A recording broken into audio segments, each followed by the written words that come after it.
Chapter 14. Salty ocean breezes assaulted him over the windshield as the Trans Am carried him from the hospital as fast as he dared to go. His eyes stung and watered, and in his pride he convinced himself it was from the wind. He headed immediately to the beach. Kiss's Crazy Nights found its way into the stereo. He skipped most of the songs until he came to Reason to Live. The song played, and Jason let himself remember how he and his comrades performed the song at a recent school assembly.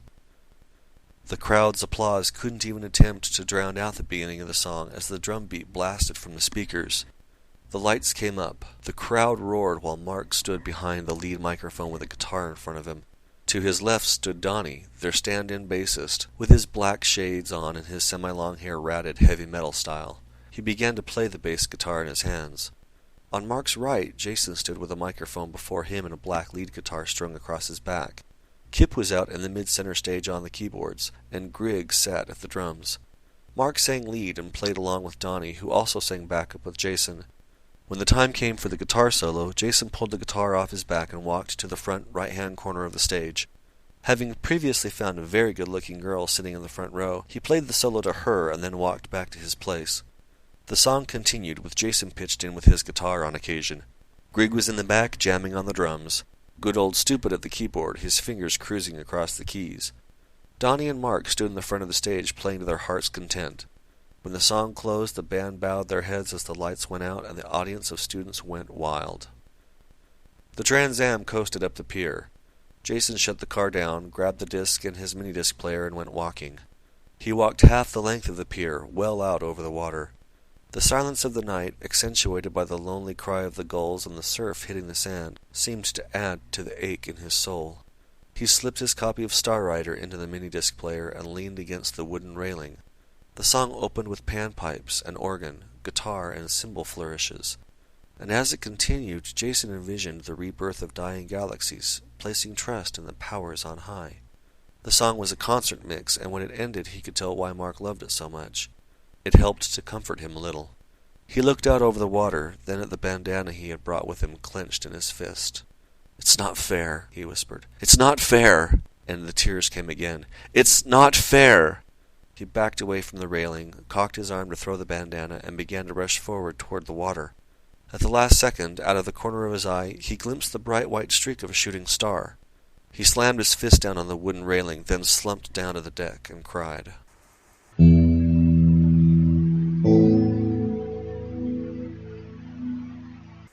Davison Acres threaded his way among the crush of onlookers and emergency personnel, his eyes searching for any sign of his son. He spied several of the young man's friends, but wasn't in any position to get to them as they talked with the police detectives. "Davis!" A man's voice broke through the crowd and drew his attention off to the right. He turned and found Nick James making his way toward him. "Nick, it's good to see you." Davison greeted the family friend and they embraced. "Wish it was under better circumstances." Davison agreed silently, then said, "I'm looking for Jason. Have you seen him?"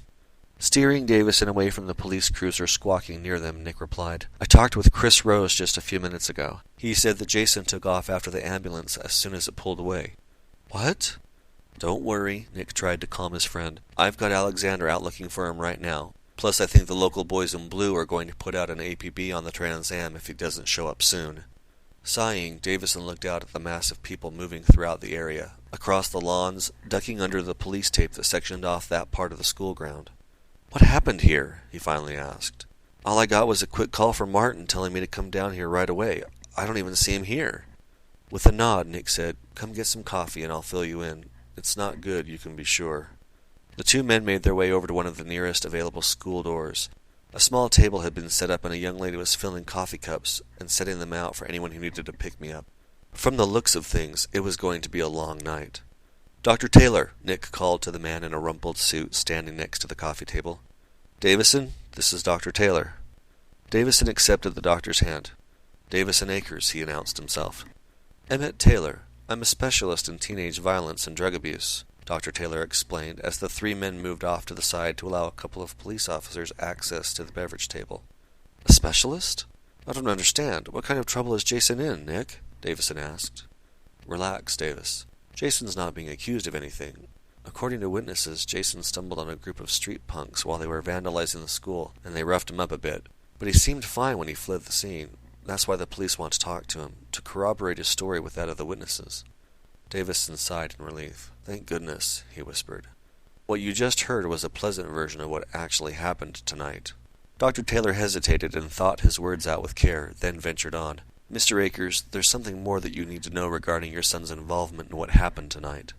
What is it? Davison asked, the edge very apparent in his voice. His friend, Mark Ross, died in your son's arms.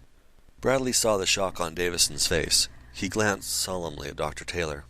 How? How could something like this happen? Davison looked at Nick. Tell me, Nick, all of it. From the explanations we've received, it was a rather gruesome scene. During a fight, he got stabbed through the chest with a switchblade, which caused severe trauma to his system. That and the amount of blood which drained into his lungs caused him to have a severe cardiac arrest. He died within minutes, Nick explained. Davison stood quietly for a minute, staring blankly at the flashing patrol cruiser lights across the lawn. Then he came out of the trance and said, Jason and Mark were great friends. If he was there when Mark died, it was by choice.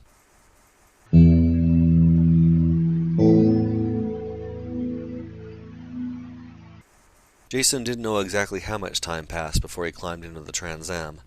He set the MD player on the seat beside him and replaced the disc in the car stereo with Motley Crue's Girls, Girls, Girls.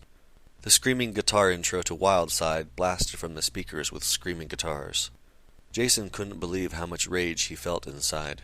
The anger burned so deeply he thought it would scar his soul. It took a second for him to realize that the sirens he heard were real, not coming from the music. Then he noticed that, although he couldn't remember doing so, he had returned to the high school. Several police cruisers blocked off the section to the parking lot nearest the scene of Mark's death. The flashing red and blue lights gave the night sky a noir-esque Las Vegas feel. Jason pulled the Trans Am to a stop about 100 feet from the nearest cruiser and shut it down. Despite the amount of movement still to be seen at the scene of Mark's death, it only took a moment for him to notice 3 figures split off from the main body of observers and head his direction.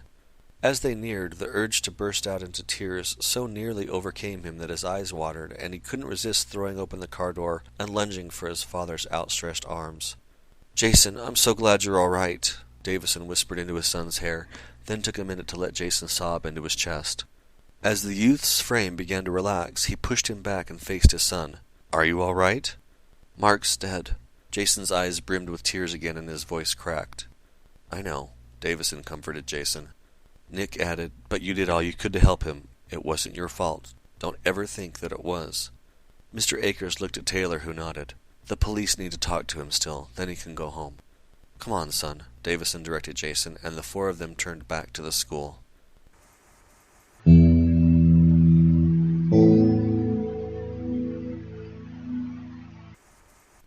Beth looked up as the front door opened and Jason burst into the house.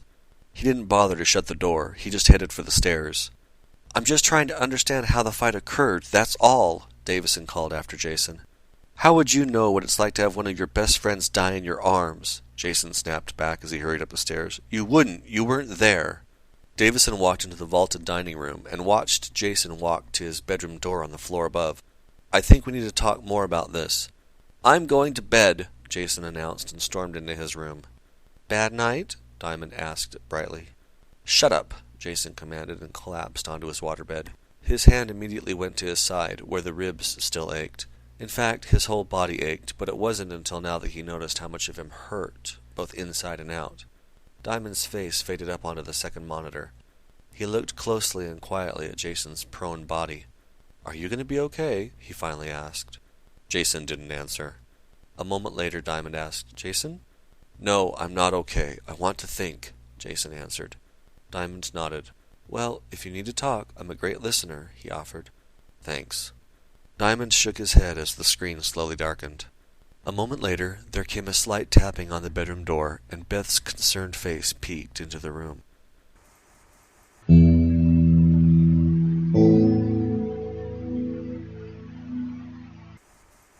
When Beth returned to the living room several minutes later, the first thing she noticed was the partially finished drink in Davison's hand. He sat on the sofa's chaise lounge, elbows on his knees, staring at the corner of the room and ignoring the television playing softly in the background. Beth couldn't help but also note from the liquid left in the alcohol decanter that this wasn't Davison's first drink since he'd returned home tonight. The mother's concern she had felt over her son's safety almost burned away by the sudden frustration she felt looking at her husband. His drinking had become more frequent as of late, and as it increased, so did their fighting. The new Corvette, purchased after a particularly harsh verbal battle when the boys were at school, only served to show Beth that if their marriage counseling didn't start having a positive effect, this relationship was doomed. With the resolve that she'd exercised through all of the tough times they'd gone through together, she steeled herself against her own frustration and let the concern for Jason's well-being return to the surface. "Do you think he'll be all right?" The haunted look in Davison's eyes cleared away just a touch. "He'll be fine. He doesn't think so right now, but he will be. It'll just take time. See if you can get him to the doctor in the next couple of days. Those EMTs let him come home, but I'd like to see some x-rays to make sure there's no lasting damage." Alarmed, Beth looked up at her husband and asked, "Was it that bad?" Davison hesitated, not able to make eye contact with his wife. "Worse," his answer came slowly. "To be on the safe side, better get him in for a full exam." Beth nodded and looked at the show on television, then turned it off via remote. "It's going to be rough for the next while. I finished packing the things you left out of your suitcase," she informed him as she joined him on the sofa. "Thanks, honey. I appreciate it," Davison said.